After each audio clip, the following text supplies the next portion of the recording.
Hi guys, gandang umaga. Alas 5 ng umaga mga palangga. Inaabangan ko na si Haring Araw dahil kulay pula na dyan sa areang yan. Ayan po ang aming kapaligiran sa mga oras na ito guys. Yan.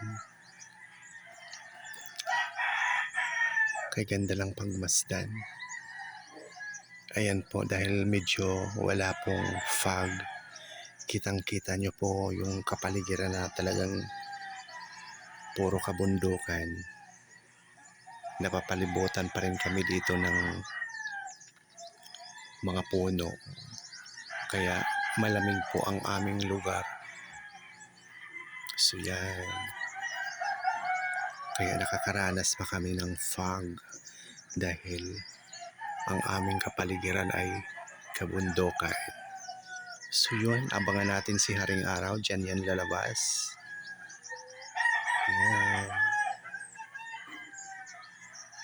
So yun guys, kaya ganda lang pagmasdan.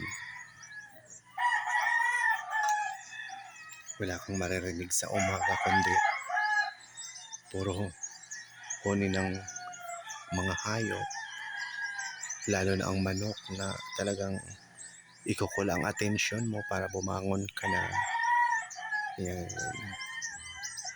Napakatahimik ng baryong ito.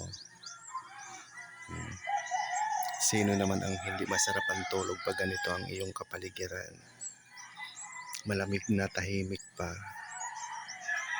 Talagang ika nga mayroon kang peace of mind.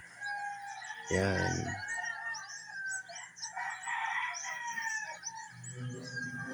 Ang sarap sa pakiramdam.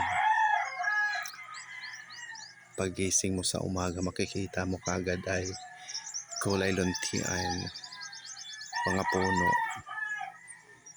So yan.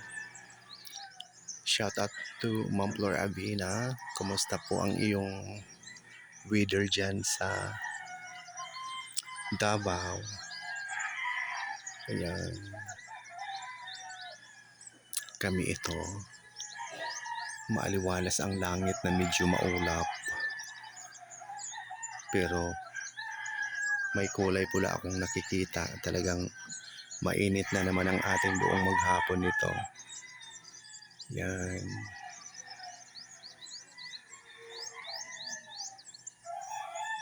Tara na, tayo na magkape. Mamili na anong marasigan, Mamilinda Kiliste. Yun. Yan guys.